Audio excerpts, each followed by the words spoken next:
मैं राजेश भंडारी आप सबका स्वागत करता हूं अपने चैनल इलेक्ट्रिकल अड्डा में। आज जो मैं आप सबके सामने नेक्स्ट वीडियो लेके आऊँ वो लेके आऊँ यूके बोर्ड क्लास 12 की जो केमिस्ट्री है उसके कुछ इंपॉर्टेंट क्वेश्चंस आप लोगों के सामने लेके आऊँ। क्वेश्चन मतलब न्यूमेरिकल्स आप लोगों के सामने लेके आऊँ। तो यहाँ पे जो आप लोग को पता है कि आप लोगों के पास 3 चैप्टर हैं स्टार्टिंग के, ठीक है। इन्हीं पे आपके मेन न्यूमेरिकल है। फर्स्ट चैप्टर आपका सॉल्यूशन जिसको हिंदी में विलियन बोलते हैं। दूसरा चैप्टर आपका केमिकल काइनेटिक्स जिसको रासायनिक केमिकल काइनेटिक्स यानी जिसको रासायनिक बलगति बोलते हैं। और तीसरा इलेक्ट्रोकेमिस्ट्री है ना, इलेक्ट्रोकेमिस्ट्री सेकंड चैप्टर आपका। तो तीसरा चैप्टर आपका इलेक्ट्रोकेमिस्ट्री यानी वैद्युत रसायन, ठीक है। तो इन 3 चैप्टरों में ही आपके मेनली न्यूमेरिकल्स हैं। बाकी जो आपका डी ब्लॉक है उसमें एक ही न्यूमेरिकल आता है आपका, किसमें मैग्नेटिक मूवमेंट निकालने के लिए आता है, ठीक है। और बाकी इलेक्ट्रो जो आपका जो आप लोगों का लास्ट चैप्टर है कोऑर्डिनेशन कंपाउंड वाला उपसय संयोजी वाला, उसके अंदर आपके वो पैरामैग्नेटिक डायमैग्नेटिक नेचर निकालने के लिए आता है, ठीक है। तो वो क्वेश्चन भी हम लोग कवर करेंगे इस वीडियो के अंदर नहीं है, इसमें आपके स्टार्टिंग के 3 चैप्टर के न्यूमेरिकल्स हैं, ठीक है। तो आप लोगों को जैसे मैं एक टॉपिक के ऊपर मान लो कोई न्यूमेरिकल करा रहा हूँ, मोलैरिटी के ऊपर कोई न्यूमेरिकल करा रहा हूँ, तो आपको उसके ऊपर 2-3 तरीके के क्वेश्चन की प्रैक्टिस करनी है, ठीक है। ऐसे नहीं कि मैं एक न्यूमेरिकल करा रहा हूँ आप उसी एक न्यूमेरिकल के भरोसे बैठ जाओ, ठीक है। आप लोगों का हर न्यूमेरिकल के ऊपर 1-2 न्यूमेरिकल की प्रैक्टिस करनी है, ठीक। मैं आप लोगों के लिए बहुत ढूंढ ढांड के आपके लिए जो इंपॉर्टेंट जो थोड़े अच्छे क्वेश्चन है वो आप लोगों के सामने लेके आऊँ, ठीक है। अगर मान लो आप लोगों ने ये क्वेश्चन कर लिए तो इससे जो सिंपल होंगे वो तो आप कर ही लोगे, और इसके जो टफ क्वेश्चन होंगे वो भी आप लोग कर लोगे, ठीक है। इस तरीके के क्वेश्चन मैं आप लोगों के लिए लेके आऊँ। तो यहाँ पे अगर हम देखें तो यहाँ पे पहला क्वेश्चन है आप लोगों का, देखो सॉल्यूशन चैप्टर में ही सबसे ज़्यादा न्यूमेरिकल आपके हैं, ठीक है। अब आएगा तो 1-2 क्वेश्चन सॉल्यूशन से, मगर इसके अंदर इतने सारे न्यूमेरिकल हैं, ठीक है, कि हर टॉपिक के ऊपर न्यूमेरिकल, तो आप लोगों को हर टॉपिक के ऊपर एक न्यूमेरिकल तो करना ही है। तो जैसा कि पहला क्वेश्चन है यहाँ पे मोलैरिटी निकालनी है आपको, मोलरता, और किसकी, शुद्ध जल यानी प्योर वाटर की निकालनी है आपको, ठीक है। आपको हिंदी और इंग्लिश दोनों में मिल जाएगा। तो देखते हैं कैसे निकालेंगे इसको। तो यहाँ पे जो आपका पहला क्वेश्चन है जिसमें आपको क्या निकालना है, मोलरता निकालनी थी, ठीक है। यानी जिसको इंग्लिश में क्या बोलते हैं, मोलैरिटी बोलते हैं, कैपिटल M से शो करेंगे, ठीक है। आप लोग ना हिंदी मीडियम वाले अपनी बुक खोल के इसके फॉर्मूले को अपने सामने रखना, तब इसको सॉल्व करना, ठीक है। मैं आपको हिंदी और इंग्लिश दोनों में समझा रहा हूँ, ठीक। अब यहाँ पे देखो, सबसे पहले अगर आपने मोलैरिटी का फॉर्मूला देखा होगा तो ऊपर आता है किसके, मोल्स ऑफ सल्यूट आता है ना, मोल्स ऑफ सल्यूट यानी विलय के मोल आते हैं। तो विलय तो यहाँ पे वाटर ही है, ठीक है, वाटर ही आपका विलय के मोल, और नीचे आएगा वॉल्यूम यानी आयतन, किसका, विलियन का, ठीक है। सॉल्यूशन का वॉल्यूम आता है किसमें, लीटर में, ठीक। तो अगर हम यहाँ पे देखें तो यहाँ पे मोल्स, अब आप मोल जब भी आप निकालने जाते हो, ठीक है, मोल अगर आप निकालने जाते हो, ठीक है, जिसको हिंदी में मोल बोलते हैं, तो मोल कैसे निकालते हैं, देखो मोल का फॉर्मूला मैं आपको एक बार बता रहा हूँ, यही आपका आगे भी यूज होगा। तो गिवन मास बटे मॉलिक्यूलर मास, ठीक है, यानी दिया गया द्रव्यमान बटे आणविक द्रव्यमान, ठीक है, दिया गया द्रव्यमान बटे आणविक द्रव्यमान आपको यहां पे रखना होता है। तो मोल कैसे निकालेंगे, तो हमें सबसे पहले मोल निकालने के लिए यहां पे अगर हमें मोल निकालना है तो उसके लिए हमें एक तो W चाहिए यानी गिवन मास चाहिए, और मॉलिक्यूलर मास यानी M चाहिए। तो W कैसे निकालेंगे, तो पहले हमें यहाँ पे वेट निकालना पड़ेगा, वेट मतलब गिवन मास निकालना पड़ेगा। तो मास कैसे निकालेंगे, मास यानी द्रव्यमान, ठीक है, हिंदी में द्रव्यमान बोलते हैं इसको। तो द्रव्यमान कैसे निकालेंगे, V × D, V है आपका यहाँ पे आयतन, ठीक है, वॉल्यूम, और D है यहाँ पे डेंसिटी यानी घनत्व, जिसको हिंदी में घनत्व बोलते हैं, ठीक। तो आप लोगों को यहाँ पे सबसे पहले मास निकालना पड़ेगा। तो मास कैसे निकालोगे, जो आप लोगों का वॉल्यूम है, वॉल्यूम यहाँ पे हमें लेट करना पड़ेगा यानी मानना पड़ेगा कि जल का कितना वॉल्यूम है यानी कितना आयतन है, यहाँ पे 1000 ml है, कितना है 1000 ml इसका आयतन है। तो 1000 रखेंगे यहाँ पे V की जगह, और D जो आपका पानी होता है ना, पानी यानी वाटर होता है, उसकी डेंसिटी मतलब घनत्व जो होता है 1 होता है, तो 1 रखेंगे यहाँ पे। 100 × 1 कितना हो गया, 100 ग्राम हो गया आपका, ठीक है। तो मास कितना आ गया, 100 ग्राम। तो जब हम मोल निकालेंगे तो मोल निकालने का मैंने क्या बताया फॉर्मूला, तो गिवन मास कितना हो गया यानी पानी का जो द्रव्यमान है वो कितना है, 1000, ठीक है। और नीचे उसका मॉलिक्यूलर मास, तो H2 होता है ना वाटर, तो इसका मॉलिक्यूलर मास कैसे निकालेंगे, देखो हाइड्रोजन का 1 होता है तो इसमें 2 की मल्टीप्लाई करेंगे, 2 हाइड्रोजन है, और ऑक्सीजन कितना होता है 16, तो कितना हो गया 16 × 2 = 18, ठीक है। तो यहाँ पे 18 रखेंगे इसके नीचे। तो 18 से जब इसको काटेंगे ना तो ये आएगा 55.5। कितना आएगा? 55.5। तो इस तरीके से आपका मोल आया यहाँ पे, ये जो मोल मैंने लिखा हुआ ना यहाँ पे 55.5, तो ये यहाँ से इस तरीके से आया। जो भी आपका द्रव्यमान है यानी मास है उसको किससे डिवाइड करोगे? वाटर है ना, पानी, तो H2O के मॉलिक्यूलर मास से डिवाइड करोगे। ठीक है, तो वहाँ पे हमने उससे डिवाइड कर दिया उसको, तो कितना आ गया? 18 से उसको डिवाइड करो 55.5। और यहाँ पे वॉल्यूम हमने ले रखा था 1000 ml। 1000 ml मतलब 1 लीटर लिख सकते हैं हम, तो वहाँ पे 1 ले लिया हमने। तो ये आपका इतना इसकी मोलारिटी यानी मोलरता आ गई। ठीक है, तो पहला क्वेश्चन आप लोग का हो गया। थोड़ा अच्छा क्वेश्चन मैं आप लोगों के लिए ढूंढ के लाया था ये, क्योंकि ऐसा नहीं लाया मैं कि आपका केवल फॉर्मूले में मोल दे रखा है, वॉल्यूम दे रखा है, दोनों वैल्यू रखी, काट का आंसर आ गया। ठीक है, ऐसा क्वेश्चन नहीं लाया मैं आप लोगों के लिए, सिंपल। क्योंकि जैसा कि आपको पता है कि पेपर का लेवल थोड़ा अच्छा आ रहा है, तो इसी तरीके से थोड़ा थोड़ा क्वेश्चन मैं उसी तरीके के आप लोग के लिए लेके आऊँ। क्योंकि बाकी सिंपल क्वेश्चन तो हर कोई आप लोग कोई भी करवा देगा या कोई भी कर लेगा आराम से। ठीक है, तो देखते हैं अगला क्वेश्चन। ये जो सेकंड क्वेश्चन है ये मैं आप लोगों के लिए लेके आया हूँ। ये आप लोगों को खुद करना है इस क्वेश्चन को। ठीक है, इसी फॉर्मूले के ऊपर ये न्यूमेरिकल है। ठीक है, मैं आप लोगों को समझा देता हूँ कैसे कैसे इसको करना है। यानी ये दे रखा 250 ml, ml मतलब वी दे रखा है आपको, आयतन जिसको हम बोलते हैं सॉल्यूशन, सॉरी वॉल्यूम। क्या दे रखा है? वॉल्यूम दे रखा है V। और m/10 क्या दे रखा है? ये आपको दे रखा है क्या? ये आपको दे रखी मोलारिटी, यानी जिसको इंग्लिश में मोलारिटी बोलते हैं। ठीक है, क्या बोलते हैं? मोलारिटी, जो ऊपर लिखा है ना, यही तो हमने निकाला था कैपिटल। तो मोलारिटी दे रखी है यानी मोलरता दे रखी है। ठीक है, बनाने के लिए निर्जल सोडियम कार्बोनेट, सोडियम कार्बोनेट का फॉर्मूला क्या होता है? Na2CO3। ठीक है, आप लोगों को फॉर्मूला भी याद होना चाहिए। ठीक, तो इसको बनाने के लिए कितने सोडियम क्लोराइड की हमें जरूरत पड़ेगी, यानी कितनी मात्रा हमें निकालनी, यानी उसका क्या अमाउंट निकालना है। ठीक है, ठीक, तो देखते हैं इसको कैसे करेंगे। मैं आप लोगों को फॉर्मूले से समझा देता हूं इसको। तो देखो, अभी मैंने आप लोगों को बताया था मोलारिटी का फॉर्मूला कैपिटल M। ठीक है, यहीं पे मैं आपको समझा रहा हूँ, बाकी करना आपको ये खुद है। कैपिटल M का फॉर्मूला होता था मोल ऑफ सल्यूट। ठीक है, अपॉन क्या होता है? Volume of solution in litre. ठीक है, इसमें लीटर में। ठीक है, हिंदी में भी लिख देता हूं। मोल ऑफ सल्यूट का मतलब है विलय का द्रव्यमान, विलय का द्रव्यमान। ठीक है, अपॉन आपका विलयन का आयतन, विलयन का आयतन। ठीक है, हिंदी में विलयन का आयतन लीटर में। ठीक, अब यहां पे देखो इस फॉर्मूले में थोड़ा सा आपको क्या करना है। अब मैं थोड़ा सा इसको हटा रहा हूं। ठीक है, तो देखो मोल ऑफ सल्यूट यानी विलय के मोल कैसे निकालेंगे। ठीक है, तो इसका फॉर्मूला होता था, अभी हमने कैसे निकाला था? W अपॉन कैपिटल M लिया था हमने, अभी मोल पीछे निकाला था, गिवन मास बटे मॉलिक्यूलर मास। ठीक है, अपॉन में वॉल्यूम को क्या लिखेंगे हम? V।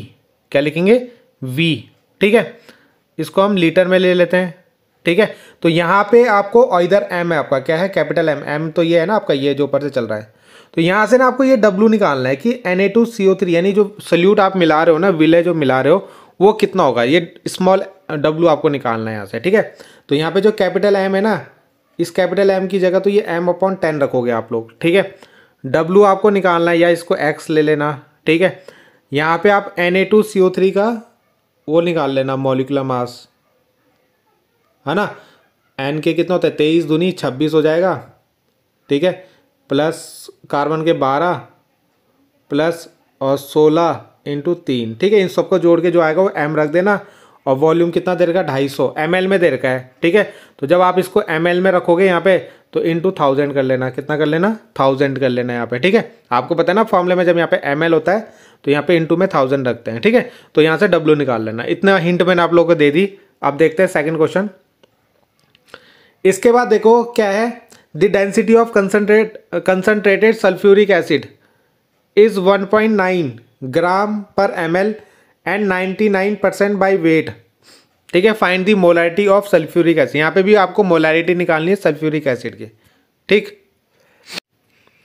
तो ये उस क्वेश्चन का आंसर है आपका। ठीक है, तो क्या बोला था यहाँ पे कि हमारा कोई एक सल्फ्यूरिक एसिड है, ठीक है, जिसकी डेंसिटी कितनी देर की थी, यानी घनत्व जिसका दे रखा था 1.9 दे रखा था, ठीक है। और बोला है कि वहाँ पे 99% क्या है, भार अनुसार क्या है आपका H2SO4, यानी H2SO4 का भार कितना है, द्रव्यमान कितना है उसका 99 ग्राम है, यानी 99% बोला था ना। अगर मान लो कोई आपका 100 ग्राम का कोई क्या है, 100 ग्राम का कोई चीज सॉल्यूशन है, सॉल्यूशन मतलब कोई विलियन है, तो उसके अंदर 99 ग्राम तो क्या है आपका 99% मतलब 99 ग्राम आपका उसके अंदर H2SO4 है, क्या है H2SO4 है। बाकी आपका जो अदर जो मान लो वाटर हो सकता है या कुछ भी हो सकता है, ठीक है, तो बाकी आपका वो है। तो यानी जब भी ऐसा लिखा होगा ना 99% वेट बाय वेट, ठीक है, तो इसका मतलब होता है कि वहाँ पे 99% क्या आपका सल्यूट है।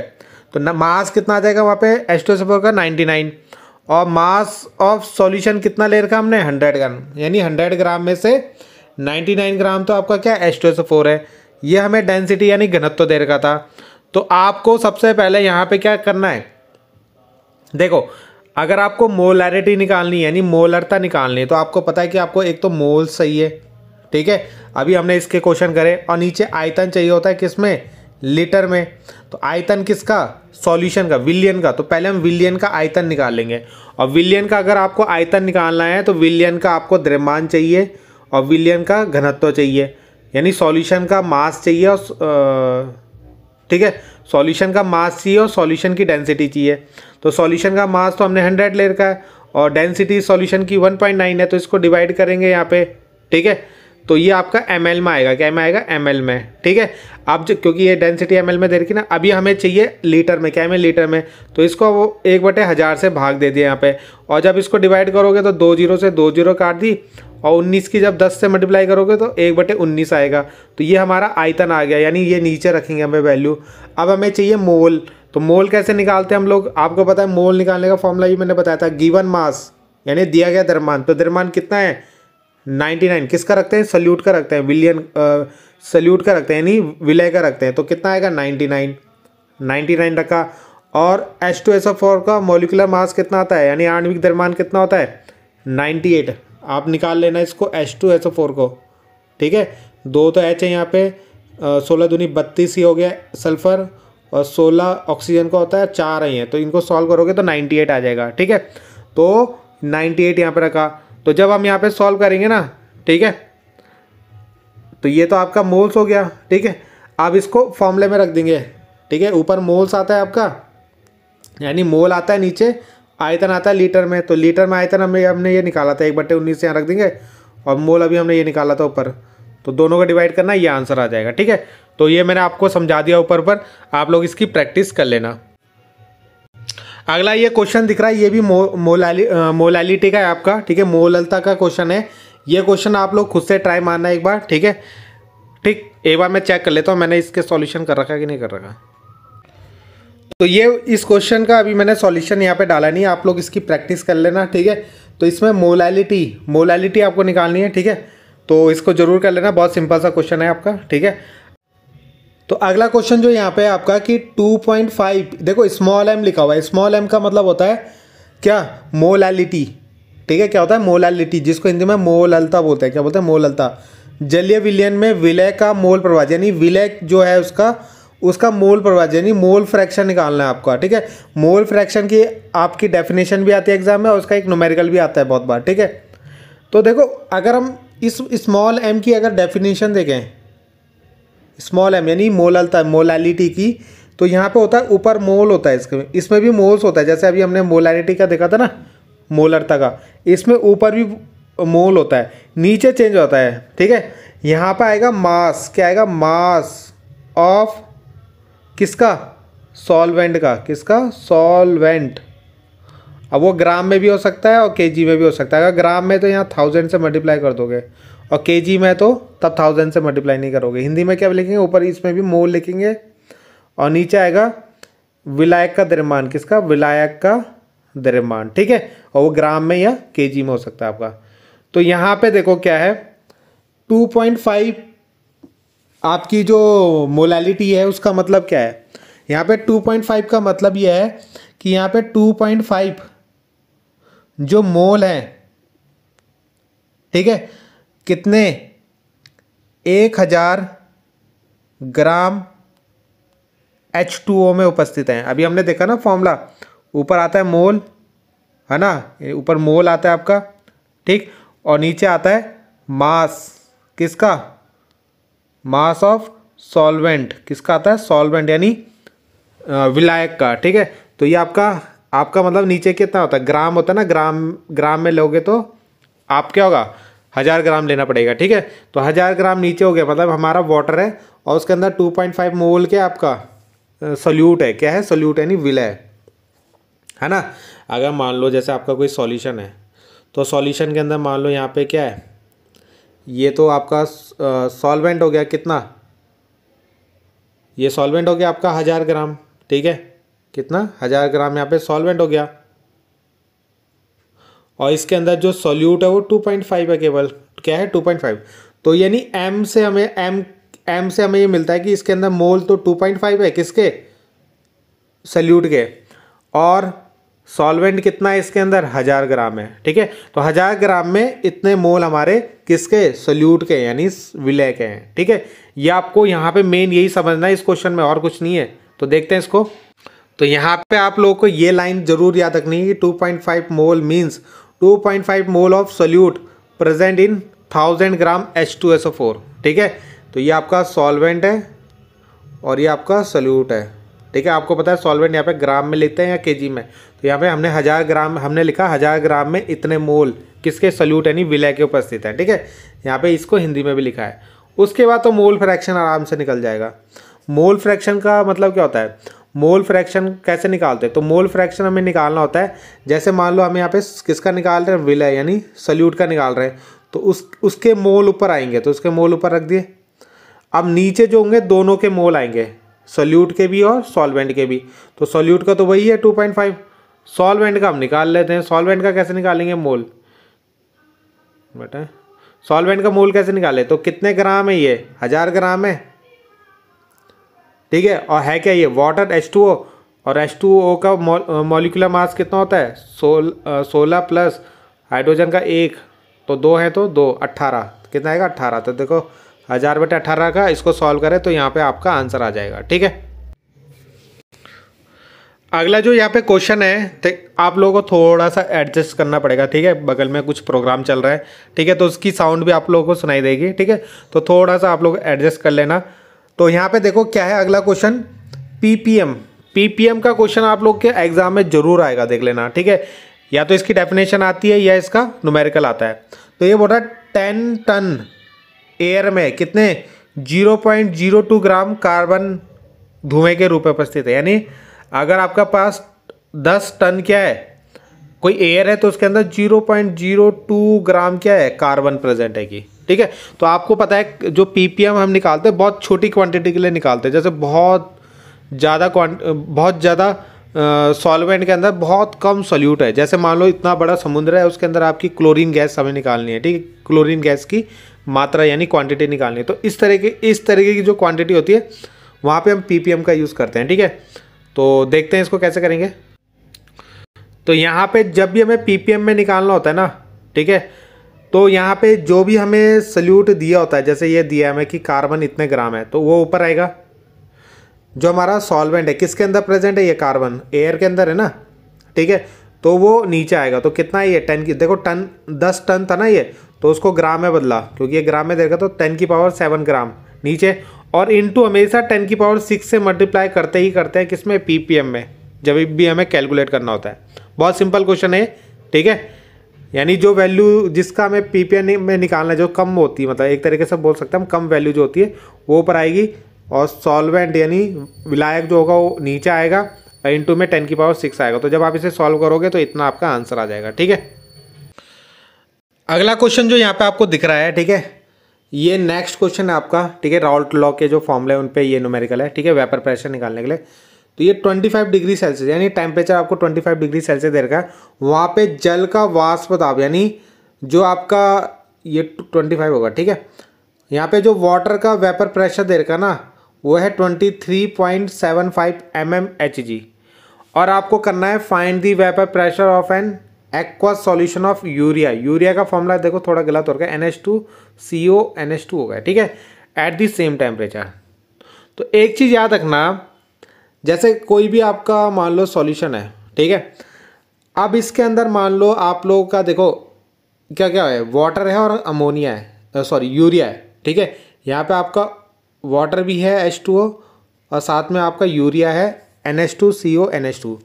अब जब आप इसे गर्म करोगे ना, तो जब आप इसे गर्म करोगे तो केवल पानी ही वेपर में बदलेगा यहाँ पे, ठीक है। ये जो NH2CO है ये वाटर में, ये वेपर में नहीं बदलता, ठीक है। तो जब ये वेपर में नहीं बदलेगा तो ये प्रेशर भी नहीं लगाएगा। तो हमें यहाँ पे जो प्रेशर निकालना है ना, जलीय विलयन का वाष्प पदार्थ, केवल किसका निकालेंगे, वाटर का निकालेंगे, क्योंकि ये तो वेपर यानी भाप में बदलेगा ही नहीं, है ना। NH2 जो यूरिया होगा जब हम इसे गर्म करेंगे वो भाप में नहीं बदलेगा, वेपर में कौन बदलेगा, केवल H2O, यानी भाप में जो बदलेगा केवल वाटर बदलेगा आपका, ठीक है, H2O। तो इसका प्रेशर हम निकालेंगे यहाँ पे, ठीक है। तो इस क्वेश्चन को समझना था पहले, तो देखते हैं कैसे करेंगे इसको। तो यहाँ पे ये इस क्वेश्चन का आंसर है, ठीक है। अब देखो जब भी हमें प्रेशर निकालना है ना, तो प्रेशर का फॉर्मूला होगा, देखो राउल लॉ ने ये बताया ना, प्रेशर अगर हमें जैसे मान लो वाटर का प्रेशर निकालना है, ठीक है, वाटर यानी पानी के जो भाप है ना, यानी जो उसके वेपर है उसका अगर प्रेशर निकालना है तो PA0 × X आएगा, ठीक है। यानी यहाँ पे ये जो P0 है ना, ये वाटर का प्योर फॉर्म में प्रेशर है, ठीक है। यानी जब उसके अंदर यूरिया नहीं डाला होगा ना, मान लो केवल पानी पानी ये था और आपने उसे गर्म करा तो वो भाप में बदला होगा, उस समय जो प्रेशर होगा वो ये है P0, ठीक। X यहाँ पे आएगा जो आपका वाटर है ना उसके मोल फ्रैक्शन है, ये क्या है, मोल फ्रैक्शन यानी मोल प्रवाह, ठीक है, किसके, वाटर का निकाल रहे हैं ना हम, यूरिया का मैंने बताया वो भाप में बदलेगा ही नहीं, तो उसका नहीं निकालेंगे, ठीक है। तो यहाँ पे आपका वाटर का आएगा, किसका आएगा, मोल, किसके मोल आएंगे, वाटर के, यानी आपके जल के मोल आएंगे, ठीक है। और यहाँ पे उसका प्योर फॉर्म में जो भी उसका प्रेशर होगा। तो अब हमें देखो ये तो हमें क्वेश्चन में ही दे रखा है, ठीक है, हमें बस वाटर के मोल फ्रैक्शन निकालना है, मोल प्रभाज निकालना है, ठीक है। और वो मैंने आप लोगों को बता रखा है कैसे निकालेंगे, तो देखते हैं कैसे कैसे निकालते हैं। तो देखो मोल प्रभाज, वाटर के मोल अगर हमें निकालने हैं, ठीक है, तो हमारे इसमें क्या है, एक तो हमारे पास क्या है, यूरिया है, ठीक है, और एक हमारे पास क्या है, वाटर है, ठीक है, यूरिया और वाटर, ठीक है, यानी वाटर है। अब दोनों के मोल हमें चाहिए, तभी तो हम वाटर के मोल फ्रैक्शन निकालेंगे, क्योंकि जैसे वाटर का हमें निकालना है, ठीक है, तो वाटर का निकालना है तो वाटर के मोल तो ऊपर आएंगे, यहाँ पे भी वाटर का मोल आएगा, मगर यहाँ पे तो किसका, यूरिया का मोल निकाल रखना है हमें, ठीक है, किसका, यूरिया का। तो हमें यूरिया के मोल भी हमें यहाँ पे निकालने पड़ेंगे, ठीक है। और जब हम इसको सॉल्व करेंगे तो यहाँ से वाटर का मोल फ्रैक्शन आएगा, वो हमें यहाँ पे रखना है, ठीक है, किसका, वाटर का, ठीक है। मोल अलग है, मोल फ्रैक्शन अलग है, ठीक है, ये आप लोगों को पता ही होगा। तो यहाँ पे देखो सबसे पहले हम क्या करेंगे, यूरिया का मॉलिक्यूलर वेट हमने निकाल लिया, ठीक है, जो उसका फॉर्मूला होता है उससे हमारा 60 आ गया। वाटर का मॉलिक्यूलर वेट, यानी मॉलिक्यूलर वेट मतलब क्या होता है, हिंदी में क्या बोलते हैं इसे, इसमें सॉरी यूरिया का मतलब, यूरिया का आणविक द्रव्यमान, हिंदी में बोलते हैं आणविक द्रव्यमान, ठीक है, या अणु द्रव्यमान भी बोल सकते हैं, ठीक है। तो ये निकाल दिया हमने। यूरिया कितना ग्राम था आपका, 5 ग्राम, ये क्वेश्चन में दे रखा था आपको, ठीक है। इसमें ना एक चीज सही कर लेना आप लोग, जो क्वेश्चन होगा ना वहाँ पे यूरिया का मास नहीं दिया होगा, यानी उसका द्रव्यमान नहीं दिया होगा, तो क्वेश्चन में उसको 5 ग्राम ले लेना वहाँ पे, ठीक है। तो क्योंकि यहाँ पे 5 ग्राम लिया ना, तो वहाँ पे 5 ग्राम होगा आपका क्वेश्चन में, ठीक है। तो 5 ग्राम देखो यूरिया है, तो आपको अभी मैंने बताया था इसके अंदर वाटर यानी पानी है, यूरिया है, तो जब यूरिया 5 ग्राम है तो वाटर कितना होगा फिर, तो उसके लिए 100 में से माइनस कर देंगे। अगर मान लो टोटल 100 है तो 100 में से 5 ग्राम तो आपका क्या है, यूरिया, तो 100 में से 5 गए तो 95 ग्राम क्या हो गया यहाँ पे, पानी होगा, ठीक है। अब इनके मोल निकाल लेते हैं, वाटर के मोल यानी पानी का मोल कैसे होगा, पानी कितना है इसके अंदर 95 ग्राम, और उसका अणुभार कितना है, यानी मॉलिक्यूलर वेट कितना है 18। और अगर जब हम यूरिया का निकालेंगे, यूरिया का मास कितना है 5, और उसका मॉलिक्यूलर वेट कितना है 60, तो ये हमारे दोनों मोल आ गए। यहाँ पे वाटर के मोल निकाल लेने हैं, मोल फ्रैक्शन निकाल लेना, ठीक है। कैसे निकालोगे, जो वाटर का मोल है जो वाटर के जो मोल हैं, है ना, वो ऊपर रखने हैं और नीचे दोनों के मोल को रख देना है, फिर काटोगे तो ये आएगा। फिर आपको मैंने फॉर्मूला बताया था PA0 प्योर फॉर्म में आपको क्वेश्चन में दे रखा है उसने कितना 23.75 और ये किसके ये जो वाटर के मोल अभी हमने निकाले हैं। ठीक है, यहाँ पे यूरिया के नहीं रखेंगे। अगर यूरिया मतलब यूरिया की जगह मान लो कोई ऐसा सॉल्यूशन होता है जो वेपर में बदलता, जैसे अल्कोहल होता अगर साथ में पानी के साथ अल्कोहल मिक्स होता तो उसका भी हमें निकालना होता फिर यहाँ पे। ठीक है, अगर अल्कोहल होता तो अल्कोहल का भी निकालना होता है हमें। ठीक, तो इस तरीके से आपको ये न्यूमेरिकल करना है। पिछली बार इसका एक न्यूमेरिकल आया था। ठीक है, तो इसके लिए इसकी प्रैक्टिस करना आप लोग। ठीक है, मतलब एक बार आया था इसका क्वेश्चन, मैंने ऐसा ही क्वेश्चन आपको एक PYQ के अंदर भी करवाया ऐसा है। ठीक है, अगला जो क्वेश्चन है आप लोगों का, ये क्वेश्चन आप लोगों को खुद से ट्राई मारना है। ठीक है, सेम टू सेम जैसे मैंने अभी क्वेश्चन कराया ना, सेम टू सेम ऐसा ही, बस यहाँ पे दोनों का निकालना है आपको। ठीक है, क्योंकि दोनों ही वेपर में बदल जाते हैं, भाप में बदल जाते हैं, इसलिए यहाँ पे दोनों का निकालना है आपको। ठीक है, उसमें केवल हमने पानी का निकाला था, वाटर का निकाला था, यूरिया का नहीं निकाला था। यहाँ पे आपको दोनों का निकालना है। ठीक है, तो इस क्वेश्चन को आप ट्राई करना। और एक चीज़ और है, यहाँ पे आपका क्या है, ये PCH3OH है। ठीक है, ऐसे CH3OH उसका प्रेशर दे रखा है और ये दे रखा है C2H5OH का। ठीक है, एथेनॉल का।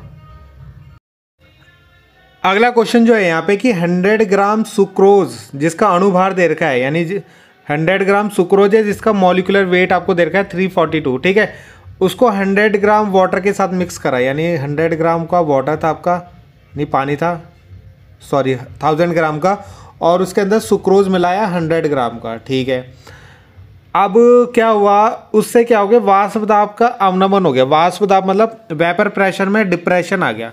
अब ये बताओ, जब हमारा केवल पानी होता है, कभी आपने देखा होगा पानी को गर्म करो, ठीक है, तो उससे भाप बनती है। ठीक है ना। अगर उसी पानी में अगर आपने मान लो सुक्रोज मतलब जैसे मान लो चीनी मिला दी, ठीक है, अब वो पानी में जो अब भाप बनेगी ना वो कम बनेगी। क्या बनेगी? कम बनेगी, क्योंकि चीनी वाला पानी जो होता है ना उसकी भी जो वेपर होते हैं यानी उसको कम होते हैं कंपेयर टू शुद्ध, यानी जब प्योर होता है। ठीक है, तो वही बोल रहा है कि कितना कम हो जाएगा वो आपको निकालना है। ठीक है, तो देखते हैं इसको। तो यहाँ पे जो देखो ये जो निकालना है रिलेटिव, इसको बोलते हैं वाष्प दाब का आपेक्षिक अवनमन, यानी रिलेटिव लोअरिंग वेपर प्रेशर। ये कैसे निकालते हैं हम लोग?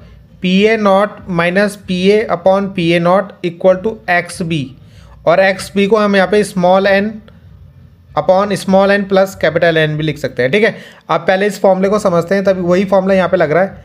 PA0 तो होता है प्योर फॉर्म में, शुद्ध अवस्था में, जैसा अभी मैंने पानी का एग्जांपल दिया था, जब केवल पानी को आप गर्म कर रहे हो। ठीक है, और PA होता है जब उसके साथ आपने सुक्रोज यानी चीनी मिला दी, तब का प्रेशर। ये तो तब है प्योर, यानी जब प्योर था बिल्कुल, जब उसके अंदर पानी, जब आपने उसके अंदर चीनी नहीं मिलाई थी। ठीक है, उस समय का प्रेशर, और जब आपने चीनी मिला दी उस समय का ये प्रेशर है, यानी इम्प्योर भी बोल सकते हैं भैया। ठीक है, तो PA और नीचे PA0 वही हो गया, वो इक्वल होता है किसके? सल्यूट के मोल फ्रैक्शन के। ठीक है, यानी विलय के मोल प्रवाह के। अब यहाँ पे देखो, इसको हम ऐसे भी लिख सकते हैं, विलय के मोल, ये भी विलय के मोल और ये विलायक के मोल, यानी सल्यूट के मोल और सॉल्वेंट के मोल। ठीक है, स्मॉल n का मतलब है सल्यूट के मोल और कैपिटल N का मतलब है सॉल्वेंट के मोल। ठीक है, ये मोल है यहाँ पे, मोल याद रखना। ठीक, तो ये फॉर्मूला आपको याद होना चाहिए। और एक फॉर्मूला ये भी है, स्मॉल n होगा small w upon small m, और कैपिटल N होगा capital M upon capital W। ठीक है, यानी ये सॉल्वेंट के लिए होगा। सॉल्वेंट के मोल कैसे निकालते हैं? ठीक है, तो सॉल्वेंट में जो सॉल्वेंट का मास और सॉल्वेंट का आपका मॉलिक्यूलर वेट। ठीक है, तो ये मोल का फॉर्मूला आपको देखो मैंने स्टार्टिंग बताया था, वही फॉर्मूला यहाँ पे यूज़ हो रहा है।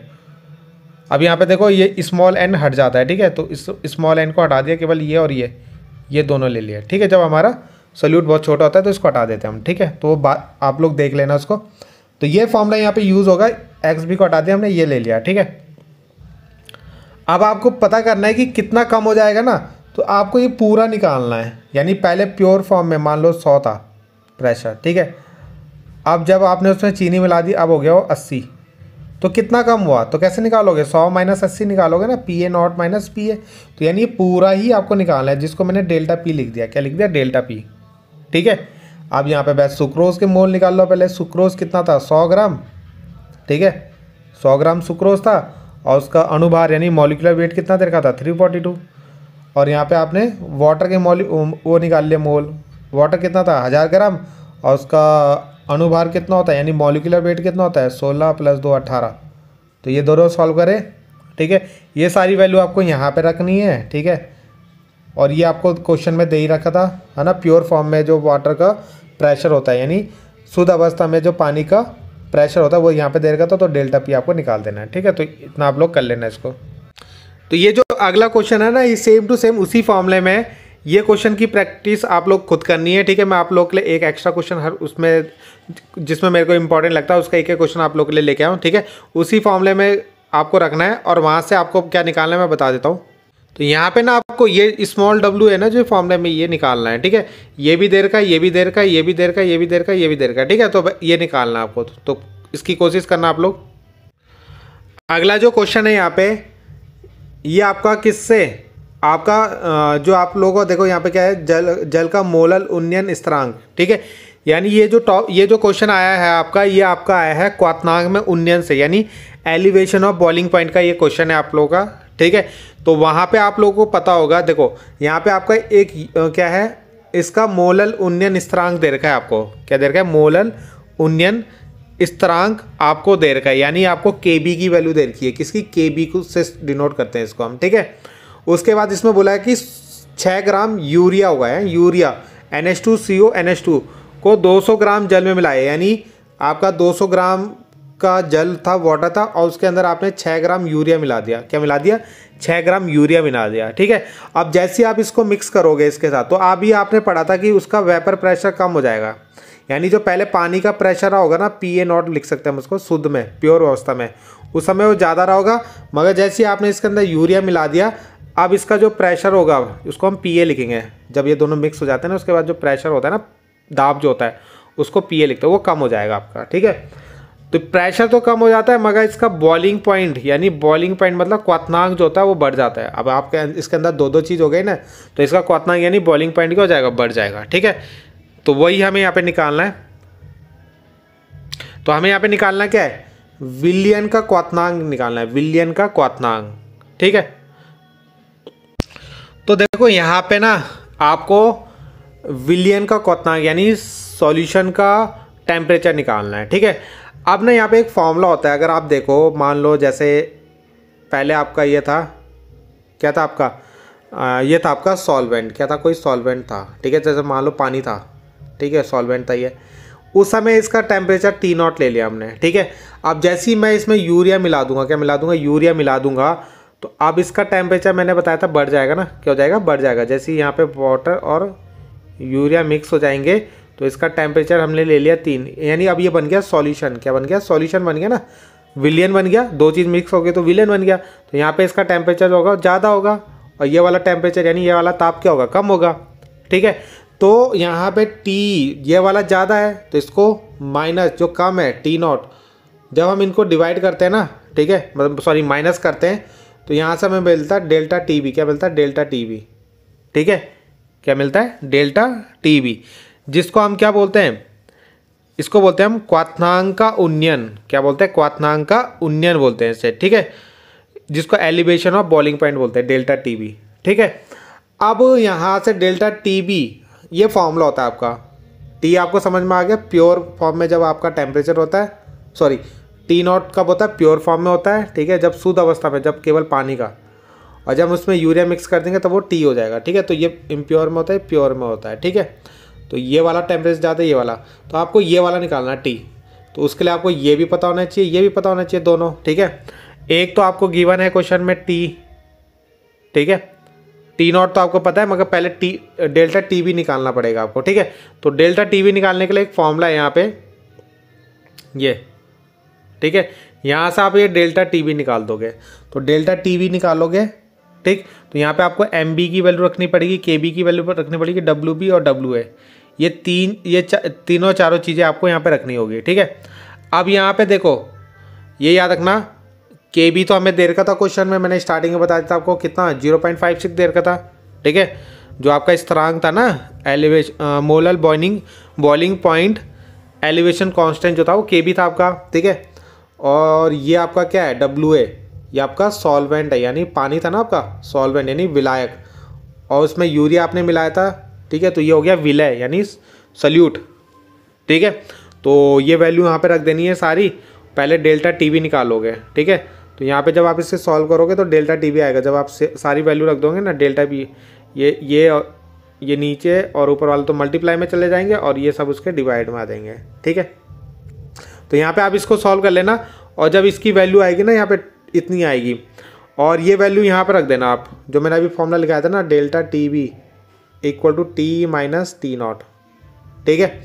तो डेल्टा टी वी कितना है आपका, ये आया 0.28 माइनस टी माइनस, और जो आपका पानी होता है वो कितने डिग्री सेल्सियस पे बॉयल होता है, 100 पे, है ना, क्योंकि ये डिग्री सेल्सियस पे तो इसको भी डिग्री, तो ये 100 रख देंगे इसको, तो 100 इधर आएगा तो कितना हो जाएगा, दोनों प्लस हो जाएंगे, 100 प्लस 0.28, ठीक है। तो ये आपका आंसर आ जाएगा, ठीक है। इसके बाद जो ये दोनों क्वेश्चन है, ये दो क्वेश्चन आप लोग खुद से ट्राई मारना, ठीक है। इन्हीं फॉर्मूले के ऊपर है ये न्यूमेरिकल भी, ठीक है। तो इसको ट्राई करना। अब हम देखते हैं नाइट्रोबेंजीन वाला, ठीक है। तो अगला क्वेश्चन यहाँ पे दे रखा है कि नाइट्रोबेंजीन का सामान्य हिमांक, क्या दे रखा है, सामान्य हिमांक 278.82 दे रखा है, ठीक है। सामान्य हिमांक आपका 278.82 दे रखा है, यानी नॉर्मल फ्रीजिंग पॉइंट जो इसका दे रखा है 278.82 केल्विन दे रखा है, ठीक है।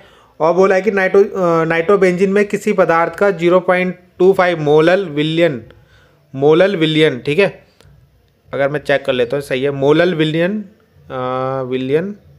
से, ठीक है, यहाँ पे से आएगा, से हिमांक में 2 डिग्री होता है, 2 डिग्री का अवनमन होता है, ठीक है। नाइट्रोबेंजीन के लिए KF का मान निकालना है आपको लिए, ठीक है। यदि normal freezing point of nitrobenzene is, ये देगा नॉर्मल फ्रीजिंग पॉइंट जो है इसका ये होता है, ठीक है, कितना 278.86 दे रखा है। ए 0.2 molal solution of a substance in nitrobenzene produce a depression, यानी इतने डिग्री का डिप्रेशन आ जाता है, कितना 2 डिग्री का, ठीक है। यानी ये डेल्टा TF दे रखा है आपका फ्रीजिंग पॉइंट है ना, डेल्टा TF दे रखा है 2 केल्विन, ठीक है। क्या दे रखा है, 2 डिग्री, मतलब 2 डिग्री दे रखा है ये आपका, ठीक है। उसके बाद फाइंड द KF, आपको KF निकालना है, ठीक है। और M कितना दे रखा है, स्मॉल m, तो ये दे रखा है आपका 0.25, ठीक है। मोलैलिटी जो है ना 0.25 आपकी दे रखी है, ठीक है। तो एक सिंपल सा फॉर्मूला होता है इसके लिए, एक सिंपल सा फॉर्मूला होता है डेल्टा TF KF M। तो यहाँ पे KF निकल जाएगा, डेल्टा TF दे रखा है, M दे रखा है, दोनों को डिवाइड करना, आंसर आ जाएगा इसका, ठीक है। अगला क्वेश्चन है कि ग्लूकोज का एक विलियन, ठीक है, क्या है, ग्लूकोज का एक विलियन, ठीक, कितना दे रखा है, ग्लूकोज का एक विलियन 80.2 ग्राम जल में 0.52 ग्राम ग्लूकोज मिलाकर बनाया गया है, ठीक है। यानी ग्लूकोज का एक सॉल्यूशन बनाया गया जिसमें क्या है, इतने ग्राम तो वाटर है और इतना ग्राम क्या है, ग्लूकोज है, ठीक है। और आपको ग्लूकोज वाटर के लिए KF की वैल्यू दे रखी है, कितनी, 1.86। तो आपको ग्लूकोज का क्या निकालना है, ग्लूकोज के विलियन का हिमांक ज्ञात कीजिए, ठीक है। यानी आपको क्या निकालना है, find the freezing point of the glucose solution, freezing point आपको निकालना है ग्लूकोज सॉल्यूशन का, ठीक है, फ्रीजिंग पॉइंट आपको निकालना है, ठीक है। तो देखते हैं इसका फॉर्मूला। तो ये क्वेश्चन है आपका इसमें, ठीक है। अब आपको यहाँ पे कुछ फॉर्मूले याद रखने हैं, ठीक है। ये तो आपका एलिवेशन वाले के फॉर्मूले थे, ठीक है, क्वथनांक में उन्नयन। अब हमें देखना हिमांक में अवनमन द्वारा हिमांक में अवनमन, ठीक है, यानी डिटर्मिनेशन ऑफ मोलर मास। तो ये फॉर्मूला होता है यहाँ पे आपका, ठीक है। तो ये फॉर्मूला आपका यहाँ पे यूज़ होगा, हमें यहाँ पे डेल्टा TF निकालना है, ठीक है। क्या निकालना है, विलियन का हिमांक आपको ज्ञात करना है ना, यानी आपको डेल्टा TF निकालना है यहाँ पे। तो डेल्टा TF निकालने के लिए आपके पास देखो क्या क्या गिवन है, आपको KF आपको पता है, ठीक है, दे रखा है क्वेश्चन में, WA WB। अब WA WB क्या होता है, एक तो होता है सॉल्यूट, एक होता है सॉल्वेंट, यानी एक होता है विलय और एक होता है विलायक, ठीक है। तो यहाँ पे जो ज़्यादा मात्रा में होगा वो WA आपका यानी विलायक है, यानी सॉल्वेंट है, और जो कम है वो क्या है, सॉल्यूट है, यानी विलय है। तो यहाँ पे WB आपका ये ऊपर आएगा और WA नीचे आएगा, और यहाँ पे आपका एक आएगा M, ठीक है। सॉरी MB हो गए, MB, ठीक है, हाँ MB होगा यहाँ पे, ठीक है। तो MB आपने क्या मिलाया था इसमें, ग्लूकोज मिलाया था ना, ठीक है, क्या मिलाया था, ग्लूकोज। तो ग्लूकोज का ये मॉलिक्यूलर मास आ जाएगा यहाँ पे, ठीक है। तो यहाँ पे ग्लूकोज का ये आपका मॉलिक्यूलर मास आ गया, ठीक है। तो हम कैसे निकालेंगे, C6H12O6 होता है ना, ठीक है। तो यहाँ से इसका निकाल लेना 12 × 6 प्लस 1 × 12 प्लस 6 × 16, ठीक है। तो इस तरीके से आप इसका मास निकाल लेना, ठीक है, मॉलिक्यूलर मास। यहाँ पे वैल्यू रखना और यहाँ से डेल्टा TF आएगा, और ये तो आपका डिग्री सेल्सियस में आया, इसको केल्विन में बदल दिया हमने यहाँ पे, ठीक है। तो इसके बाद नेक्स्ट क्वेश्चन है, ठीक है। ये थोड़े क्वेश्चन आपके ना थोड़े इजी से क्वेश्चन है, तो इसको मैं आप लोगों को करने के लिए दे देता हूँ, ठीक है। एक क्वेश्चन आप लोगों का ये हो गया, और इसके बाद देखते हैं। तो इस क्वेश्चन का मैं आप लोगों को फॉर्मूला बता देता हूँ, ठीक है। इस फॉर्मूले में देखो आपका क्या है, एक विलियन का प्रासरण दाब, यानी आपको ऑस्मेटिक प्रेशर दे रखा है, यानी पाई दे रखा है आपको, ठीक है। कितना दे रखा है, पाई 3.2 दे रखा है आपको, ठीक है। उसके प्रति लीटर विलियन में, यानी उसके पर लीटर में कितने आपको कितना, एक मिनट, क्वेश्चन क्या, the osmotic pressure of A solution containing 45 gram of sucrose. 45 ग्राम क्या है, सुक्रोज है, ठीक है। तो कितना, 45 ग्राम, तो यानी ये वेट दे रखा है आपका सोल्यूट का, ठीक है। स्मॉल w से ले लेते हैं, कितना 45 ग्राम दे रखा है हमें, ठीक है। डिजॉल्व इन 1 लीटर, कितने में, 1 litre, dissolve in 1 litre at 20 degree Celsius is 3.2, ठीक है। Calculate the value of R की वैल्यू आपको निकालनी है, ठीक। अब कैसे निकालेंगे इसको, ठीक है। देखो आपका यहाँ पे फॉर्मूला होता है, आपको निकालना क्या है, आपको निकालना है R की वैल्यू, ठीक है। तो यहाँ पे जो फॉर्मूला होता है ना, सिंपल क्वेश्चन है, पाई VNRT होता है यहाँ पे, ठीक है। तो यहाँ से आपको T निकालना है। तो पाई की वैल्यू आपको दे रखी है 3.2 आपको रखनी है। वॉल्यूम कितना रहेगा, 1 लीटर, यानी V की वैल्यू 1 रखनी है, ठीक है। 3.2 V की जगह 1। N होता है यहाँ पे मोल, क्या होता है, मोल। अभी मोल निकालना हमने अभी बहुत सीख लिया। कितना मास दे रखा है इसका, 45, तो 45, और नीचे सुक्रोज का निकाल रहे हैं ना, सॉल्यूट क्या हमारे यहाँ पे, सुक्रोज का मॉलिक्यूलर मास कितना होता है, 342 होता है। कितना होता है, 342। ये क्वेश्चन में दिया रहेगा आपको, या निकाल लेना इसको, ठीक है। और R यहाँ पे आपको निकालना है, और T कितना दे रखा है क्वेश्चन में, 20 डिग्री सेल्सियस। 20 डिग्री सेल्सियस को केल्विन में बदल लेना, यानी 20 में 273 प्लस कर देना, ठीक है। तो ये 293 के आसपास आएगा, तो 293 रख के यहाँ से R निकाल लेना, ठीक है। उसके बाद ये अगला क्वेश्चन आप लोग ये खुद से करोगे, इसी फॉर्मूले से हो जाएगा ये, ठीक है। जो अगला क्वेश्चन है आपके पास कि एक एसिटिक एसिड है, एसिटिक एसिड का फॉर्मूला क्या होता है, CH3COOH होता है, ठीक है। उसके 0.1 मोलल विलियन का बेंजीन में हिमांक में अवनमन, ठीक है। यानी आपका क्या है, the depression in freezing point of 0.1 molal solution of acetic acid in benzene, यानी एसिटिक एसिड को बेंजीन में मिलाया, इज 0.256, यानी ये क्या दे रखा है, डिप्रेशन इन फ्रीजिंग पॉइंट, यानी डेल्टा TF की वैल्यू दे रखी है आपको ये, ठीक है। फॉर बेंजीन, और बेंजीन में इसको फॉर बेंजीन के लिए आपको क्या दे रखा है, KF की वैल्यू दे रखी है, किसके लिए, KF की वैल्यू दे रखी है आपको, कितनी, 5.12, ठीक है, 5.12 है ये, ठीक है। और what conclusion will you draw about the molecular state of acetic acid in benzene, यानी जैसे आप एसिटिक एसिड को यानी CH3COH को बेंजीन में मिलाओगे तो क्या कंक्लूजन आपका निकलेगा यहाँ पे, ठीक है। तो देखते हैं इसको। तो इस क्वेश्चन करने के लिए आपको वेंट ऑफ फैक्टर का फॉर्मूला पता होना चाहिए। तो जो आई से डिनोट करते हैं, तो यहाँ पे ऑब्जर्व वैल्यू ऊपर, कैलकुलेटेड वैल्यू नीचे आती है, ऑब्जर्व ऊपर, नीचे कैलकुलेटेड, ठीक है। चाहे हम ऑस्मेटिक प्रेशर देखें या प्रेशर देखें या आपका टेम्परेचर देखें या मॉलिक्यूलर वेट में इसका उल्टा हो जाता है, कैलकुलेटेड ऊपर जाएगा और ऑब्जर्व नीचे आएगा, ठीक है। तो ये आपका वेंट ऑफ फैक्टर के फॉर्मूला होते हैं, ठीक है। तो इन्हीं का यूज़ करेंगे हम लोग। तो यहाँ पे हमने यूज़ करा है, ठीक है, I इक्वल टू, देखो इसको हिंदी में क्या बोलेंगे, देखो I इक्वल टू, ये वेंट ऑफ फैक्टर होता है delta T observe upon delta T calculated, यानी प्रेक्षित अणुसंख्यक गुण, और डेल्टा T गणनात्मक अणुसंख्यक गुण, ठीक है। तो डेल्टा TF तो यहाँ पे क्वेश्चन में हमें दे रखा था 0.25 K, डेल्टा टी कैलकुलेटर हम कैसे निकालेंगे, m इंटू के एफ, क्योंकि हमें के एफ दे रखा है, ठीक है, तो m की मल्टीप्लाई कर देंगे, उसमें m भी हमें क्वेश्चन में दे रखा है, तो यहाँ से डेल्टा टी कैलकुलेटेड आ जाएगा, ठीक है। तो यहाँ से हमारा i आ जाएगा, है ना, इस फॉर्मूले में रखेंगे तो i आ जाएगा, कितना i 1/2। और अभी हमने देखा कि m जो होता है वो कैलकुलेटेड ऊपर होता है और m ऑब्जर्व नीचे होता है, ठीक है। तो अगर हम यहाँ से m ऑब्जर्व निकालें, ठीक है, इसकी मल्टीप्लाई यहाँ, इसकी मल्टीप्लाई यहाँ हो जाएगी, तो ये डबल आएगा, देखो, ठीक है। अगर हम यहाँ पे m ऑब्जर्व निकालें तो कितना आएगा ये, तो ये हो जाएगा 62 या 120, कितना हो जाएगा 120, ठीक है। तो यानी कहने का मतलब है जो आपका पहले देखो CH3CO रहा होगा ना, एसिटिक एसिड, तो उसका जो वेट, मॉलिक्यूलर वेट होगा 60 रहा होगा, ठीक है। मगर आपको दिख रहा है कि ऑब्जर्व कितना हो रहा है, अब वो 120 हो रहा है, यानी जैसे आपने इसको बेंजीन के अंदर मिलाया ना, उसका मॉलिक्यूलर वेट 120 हो गया, यानी डबल हो गया, वो क्या हो गया, डबल।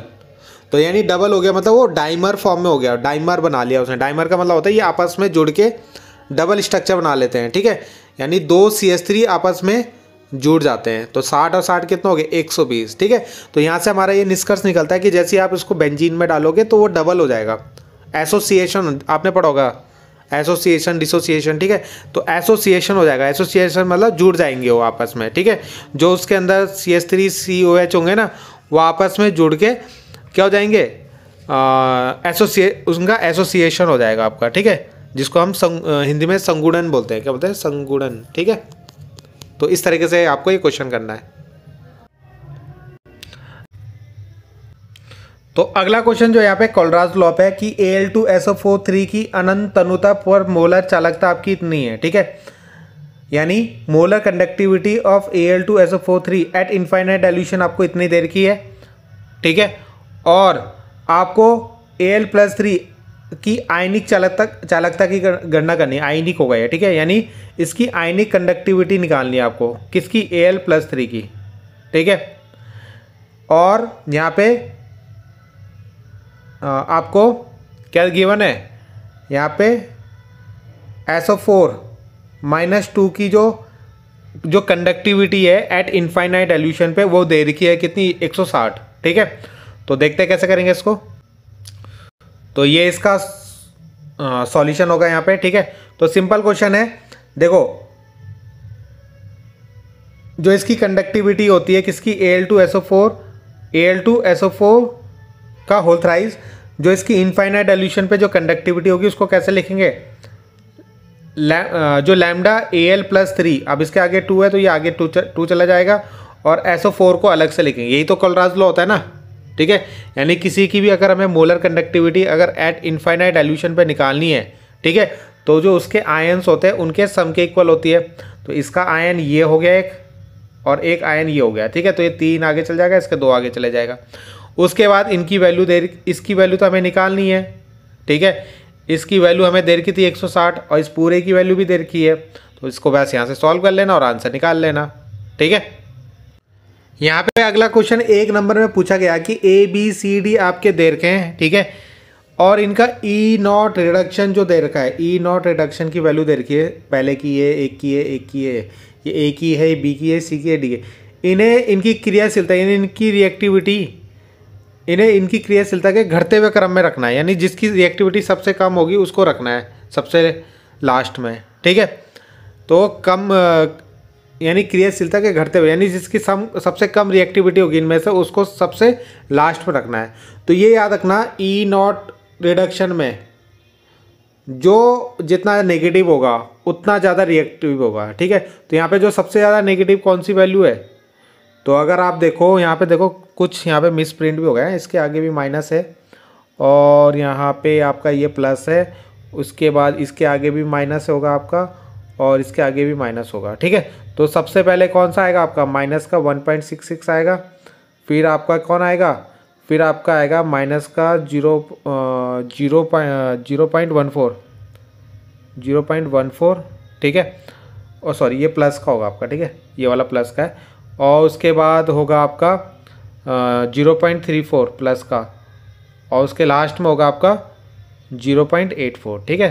तो इस तरीके से भी आपसे क्वेश्चन पूछा जाता है। तो यानी ई नॉट रिडक्शन, ये रिडक्शन हो गया आर ई, ठीक है।